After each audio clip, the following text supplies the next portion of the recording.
जय हिंद दोस्तों। आज के इस क्लास में हम कवर करेंगे BA third year fifth semester 2024 का इकोनॉमिक्स यानी अर्थशास्त्र पढ़ेंगे हम। अर्थशास्त्र में दोस्तों पेपर का नाम है इंटरनेशनल इकोनॉमिक्स, ठीक है, अंतर्राष्ट्रीय और अर्थशास्त्र। इसमें most important MCQ question answer है, ध्यान से देखिएगा। चलिए स्टार्ट करते हैं आज की क्लास। इसमें पहला प्रश्न देखते हैं दोस्तों, क्या पूछा है। पहला प्रश्न पूछा है, अंतर्राष्ट्रीय व्यापार अब विकास का इंजन नहीं रहा, इस विचार को किसने प्रस्तुत किया है। तो दोस्तों इस विचार को ए मार्शल ने प्रस्तुत किया है, या फिर आर नक्स ने, या जे वाइनर ने, या फिर जी हैबरलैंड ने। तो इसे जे वाइनर ने प्रस्तुत किया है। जे वाइनर ने क्या कहा है दोस्तों, तो जे वाइनर ने कहा है कि अंतर्राष्ट्रीय व्यापार अब विकास का इंजन नहीं रहा। इस पॉइंट को याद रखेंगे। अगला प्रश्न देखेंगे। इसमें प्रश्न नंबर 2 पूछा है, अंतर्राष्ट्रीय व्यापार आर्थिक विकास में सहायक है क्योंकि देश में उत्पादन अधिक कुशलतापूर्वक होने लगता है, देश की विभिन्न वस्तुओं का बाजार विस्तृत होता है, ठीक है, विदेशी तकनीक का देश में आगमन होता है, उपयुक्त सभी है, ठीक है। अंतर्राष्ट्रीय व्यापार आर्थिक विकास में यह सभी लाभदायक हैं, ठीक है। इसे ध्यान से पढ़ लीजिएगा दोस्तों। अगला प्रश्न है प्रश्न नंबर 3। इसमें पूछा है, निम्नलिखित में से कौन सा कथन असत्य है, यानी कौन सा कथन इसमें गलत है। तो हैबरलर अंतर्राष्ट्रीय व्यापार को विकास का इंजन मानते, क्या यह सही है दोस्तों। नहीं, यह सही नहीं है। राउल प्रेविस अंतर्राष्ट्रीय व्यापार को आर्थिक विकास में अवरोधक मानते हैं, क्या यह सही है। नहीं, बिल्कुल सही नहीं है, ठीक है। क्या अल्पविकसित देशों में व्यापार की शर्तें सदैव पक्ष में बनी रहती हैं। नहीं, ये बनी नहीं रहती हैं दोस्तों, यानी यही असत्य है, ठीक है। इस निम्नलिखित में से कौन सा कथन असत्य है, तो सी वाला कथन असत्य है, ठीक है। इस पॉइंट को याद रखेंगे। और जो सत्य है इसे भी दोस्तों ध्यान से पढ़ लीजिए, ठीक है। निगेटिव क्वेश्चन आपके एग्जाम में पूछते हैं, कम से कम 8 से 10 प्रश्न आपके निगेटिव पूछे जाते हैं आपके, ठीक है। तो इससे जो सही है इसे भी पढ़ लीजिए, ताकि आपके जो ऑप्शन में ये विकल्प ना दे कि अल्पविकसित देशों में व्यापार की शर्तें सदैव पक्ष में बनी रहती हैं, कोई और ऑप्शन दे दे, तो फिर इसी जब आप पढ़े रहेंगे तो आपका एक भी प्रश्न गलत नहीं होगा, ठीक है। ऑप्शन नंबर डी भी पढ़ लीजिए, अल्पविकसित देशों में निर्यातों की तुलना में आयातों में अधिक वृद्धि होती है, ठीक है। ये कथन सत्य है, और ए कथन भी सत्य है, और बी कथन भी सत्य है, और असत्य तीसरा कथन है, ठीक है। आगे बढ़ते हैं। प्रश्न नंबर 4 इसमें पूछा है दोस्तों, अर्धविकसित देशों के लिए संरक्षण नीति सहायक है, यह विचार प्रस्तुत किया है। यह विचार किसने प्रस्तुत किया है। प्रेविस ने, सिंगर ने, मिडल ने, या सभी ने। तो दोस्तों जो अर्धविकसित देशों के लिए संरक्षण नीति सहायक है, यह इस विचार को दोस्तों इन सभी ने, ठीक है, इन सभी ने दोस्तों विचारों को प्रस्तुत किया था। प्रेविस ने, सिंगर ने और मिडल ने, ठीक है। इन्होंने क्या कहा था कि अर्धविकसित देशों के लिए संरक्षण नीति सहायक होती है। इस पॉइंट को याद रखिएगा, निगेटिव क्वेश्चन में यह प्रश्न आपका पूछेगा, ठीक है।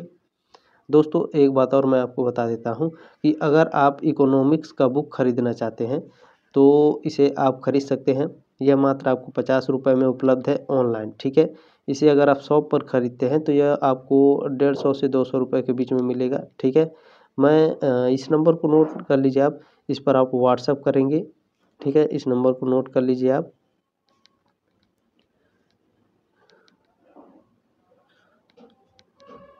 इस नंबर पर आपको व्हाट्सअप करना है, ठीक है। वह अपना बारकोड भेजेगा, इस पर आप पेमेंट करके स्क्रीनशॉट सेंड करेंगे, वह आपको बुक की पीडीएफ भेजेगा, पूरी बुक की, ठीक है। फर्स्ट पेपर और सेकेंड पेपर दोनों बुक का पीडीएफ आपको सेंड कर देगा। आप आसानी से इसे खरीद सकते हैं, आप आराम से घर बैठकर इसे पढ़ सकते हैं, ठीक है। इसमें कोई दिक्कत नहीं है। प्रश्न नंबर 5 इसमें पूछा है, हैबरलर के अनुसार अंतर्राष्ट्रीय व्यापार से अल्प विकसित देशों को निम्न में से कौन सा लाभ प्राप्त होता है। तो तकनीक एवं नव परिवर्तन के लाभ होते हैं, ठीक है। विदेशी प्रतियोगिता के कारण कुशल और अधिक उत्पादन होती है, देश में अंतर्राष्ट्रीय विनियोग से पूंजी की प्राप्ति होती है, ठीक है। अल्पविकसित देशों के लिए ये सभी लाभप्रद हैं, ठीक है। ऑप्शन नंबर डी है। दोस्तों अगर आपको नंबर नहीं मिला है, ठीक है, तो उस डिस्क्रिप्शन में भी मैं उस नंबर को ऐड कर दूंगा, ठीक है। वहाँ से भी आप व्हाट्सअप कर सकते हैं। व्हाट्सअप में आपको क्या लिखना है, हाई GK GS वाला, ठीक है। आपको जो भी बुक्स चाहिए बुक्स का नाम लिख देना है, ठीक है। छठा है दोस्तों, विदेशी व्यापार आर्थिक विकास को अवरुद्ध करता है। इस कथन का समर्थन निम्न में से किसने नहीं किया है? देखिए नेगेटिव क्वेश्चन है यहाँ पे, ठीक है। विदेशी व्यापार आर्थिक विकास को अवरुद्ध करता है, इस कथन का समर्थन निम्न में से किसने नहीं किया है? प्रेविस ने नहीं किया है, केयरन क्रॉस ने, या फिर मेडन ने, या फिर सिंगर ने। तो दोस्तों केयरन क्रॉस ने नहीं किया है, ठीक है। इन्होंने क्या नहीं कहा है? तो इन्होंने कहा नहीं है दोस्तों, विदेशी व्यापार आर्थिक विकास को अवरुद्ध करता है, इन्होंने नहीं कहा है, ठीक है। इस बात को याद रखिएगा। और विदेशी व्यापार आर्थिक विकास को अवरुद्ध करता है, इस कथन का समर्थन किसने किया है? तो प्रेविस ने किया है, मेडल ने किया है और सिंगर ने किया है। इस पॉइंट को भी याद रखेंगे, ठीक है। नेगेटिव क्वेश्चन में आपको हेल्प करेंगे, ठीक है। प्रश्न नंबर 7 इसमें पूछा है दोस्तों, निम्नलिखित में से कौन सा अर्थशास्त्री अंतर्राष्ट्रीय व्यापार को विकास का अवरोधक घटक मानता है?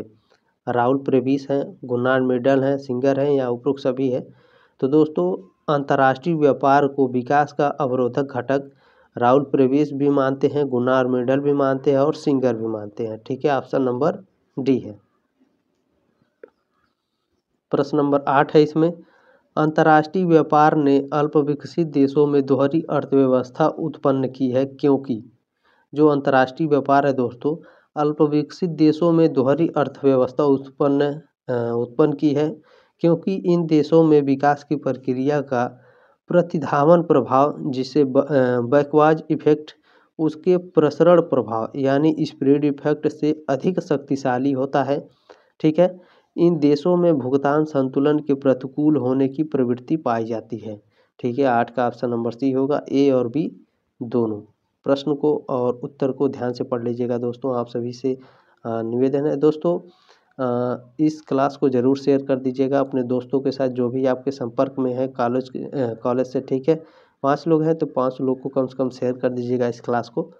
प्रश्न नंबर 9 इसमें है, किसी देश के विकास में विदेशी व्यापार महत्वपूर्ण योगदान दे सकता है, इस कथन का समर्थन किया है? प्रतिष्ठित अर्थशास्त्रियों ने समर्थन किया है या नव प्रतिष्ठित अर्थशास्त्रियों ने इसे समर्थन किया है? तो दोस्तों 9वें का ऑप्शन नंबर सी होगा, ठीक है। ए और बी दोनों। किसी देश के विकास में विदेशी व्यापार महत्वपूर्ण योगदान दे सकता है, प्रतिष्ठित अर्थशास्त्रियों ने इस समर्थन किया है इस कथन का, ठीक है। और नव प्रतिष्ठित अर्थशास्त्रियों ने भी। इस पॉइंट को याद रखेंगे। अगला प्रश्न देखेंगे, प्रश्न नंबर 10 है इसमें, विदेशी व्यापार आर्थिक विकास का इंजन है, निम्न में से कौन अर्थशास्त्री इसका समर्थन करता है? ठीक है, यहाँ पॉजिटिव क्वेश्चन पूछा है दोस्तों। हैबरलन ने इसका समर्थन किया है, गुनार मेडल ने, राहुल प्रेविस ने, या फिर सिंगर ने?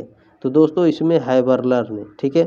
हैबरलन ने इस बात का समर्थन किया है कि विदेशी व्यापार आर्थिक विकास का इंजन है। आगे बढ़ते हैं दोस्तों, अगला प्रश्न देखते हैं। प्रश्न नंबर 11 है दोस्तों, जब वस्तुओं एवं सेवाओं का क्रय विक्रय 2 या 2 से अधिक देशों के बीच होता है तो उसे कहा जाता है? तो अंतर्राष्ट्रीय व्यापार कहा जाता है और विदेशी व्यापार दोनों कहा जाता है, ठीक है। ए और बी दोनों है, ठीक है। ऑप्शन नंबर सी सही है 11 का। दोस्तों जब भी आप पेपर देने जाएं, परीक्षा में बैठें, तो प्रश्न को बहुत ध्यानपूर्वक पढ़ें। कुछ प्रश्न ऐसे होते हैं जिसके उत्तर आप स्वयं ढूंढ सकते हैं मात्र 3 से 5 सेकंड के बीच में, ठीक है। बस आपको प्रश्न को ध्यानपूर्वक पढ़ना है और ध्यानपूर्वक ही पढ़ें। प्रश्न नंबर 12 है, अंतर्राष्ट्रीय व्यापार का अंग है आयात व्यापार, पुनर्निर्यात व्यापार, निर्यात व्यापार, या इनमें से सभी हैं? तो अंतर्राष्ट्रीय व्यापार का जो अंग है दोस्तों, ये सभी हैं, ठीक है। आयात व्यापार भी है, पुनर्निर्यात व्यापार भी है और निर्यात व्यापार भी है। देखिए अगर इस प्रश्न को आप ध्यान से पढ़ेंगे तो इसके उत्तर दोस्तों आपको आराम से मिल सकते हैं, ठीक है। प्रश्न नंबर 13 इसमें पूछा है, जब व्यापार किसी देश की सीमा के अंतर्गत ही विभिन्न स्थानों अथवा क्षेत्रों के बीच होता है तो उसे कहते हैं अंतर क्षेत्रीय व्यापार, विदेशी व्यापार, अंतर्राष्ट्रीय व्यापार, या इनमें से कोई नहीं? अगर आप प्रश्न को ध्यान से पढ़ेंगे दोस्तों तो इसका उत्तर निकलेगा अंतर क्षेत्रीय व्यापार, ठीक है। 13 का ऑप्शन नंबर ए सही भी है और प्रश्न को ध्यान से पढ़ लीजिएगा, ठीक है। अगला प्रश्न है दोस्तों, प्रश्न नंबर 14 है, आंतरिक एवं अंतर्राष्ट्रीय व्यापार अथवा विदेशी व्यापार में बहुत कुछ समानता पाई जाती है, दोनों ही दशाओं में मूल सिद्धांत एक ही है, दोनों ही प्रकार के व्यापार का आधार है, यानी दोनों व्यापार का आधार क्या है? श्रम विभाजन तथा कार्यों का विशिष्टीकरण, या फिर श्रम विशिष्टीकरण तथा कार्यों का केंद्रीकरण, या ए और बी दोनों। देखिए इस टाइप के जो क्वेश्चन पूछते हैं कभी कभी, तो ज़्यादातर जो 90% स्टूडेंट होते हैं दोस्तों, 90 क्या 95% होते हैं, वो सी ऑप्शन लगाकर चले आते हैं। तो ध्यान दीजिएगा, इस टाइप के क्वेश्चन भी आपके एग्जाम में पूछे जाएंगे और आप गलत करके चले जाएंगे। तो ध्यान से अगर पढ़े रहेंगे तो इसका उत्तर आप स्वयं दे सकते हैं। ठीक है, प्रश्न नंबर 14 एक बार और पढ़ेंगे, क्या पूछा है? अंतर्राष्ट्रीय एवं प्रश्न नंबर 14 एक बार और फिर से पढ़ेंगे दोस्तों। आंतरिक एवं अंतर्राष्ट्रीय व्यापार अथवा विदेशी व्यापार में बहुत कुछ समानता पाई जाती है। दोनों ही दशाओं में मूल सिद्धांत एक ही है। दोनों ही प्रकार के व्यापार का आधार है। दोनों व्यापार का आधार क्या होता है? श्रम विभाजन तथा कार्यों का विशिष्टीकरण। ठीक है, ऑप्शन नंबर ए है, इस पॉइंट को याद रखेंगे। ऑप्शन नंबर ए सही है 14 का। जल्दी जल्दी में ऑप्शन नंबर सी मत लगाकर आ जाइएगा, प्रश्न को ध्यान से पढ़िएगा। ठीक है, प्रश्न नंबर 15 है, निम्नलिखित में से कौन सा कथन सत्य है?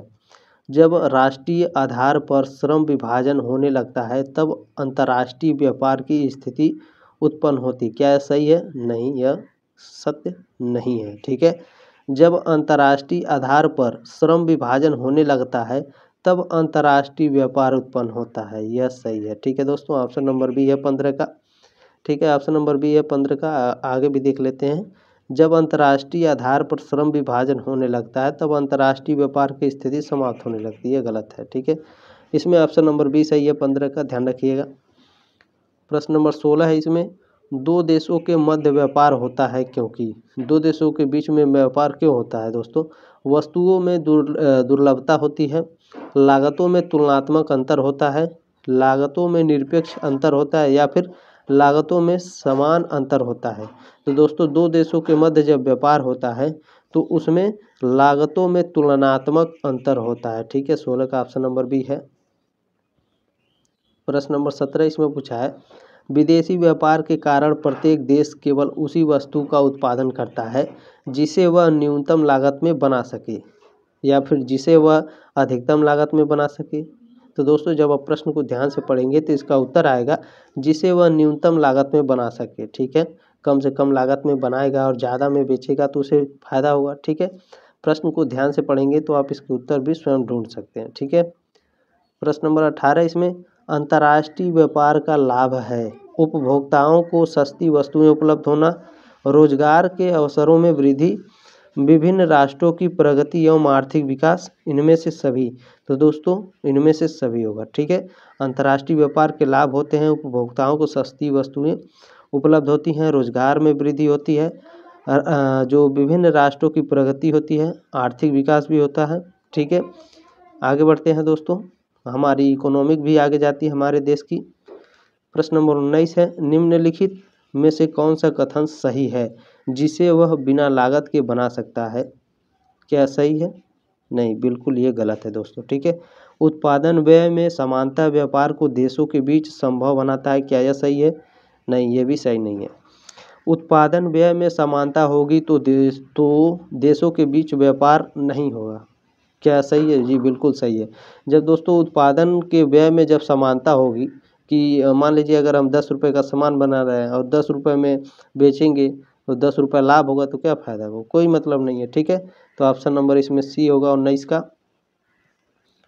प्रश्न नंबर 20 पूछा है दोस्तों, निम्नलिखित में से कौन अंतर्राष्ट्रीय व्यापार से होने वाला लाभ नहीं है? यहाँ निगेटिव क्वेश्चन पूछा है, ध्यान दीजिएगा। अंतर्राष्ट्रीय व्यापार से होने वाला लाभ नहीं है, देश के बाजार का विस्तार होता है, अर्थव्यवस्था का असंतुलित विकास होता है।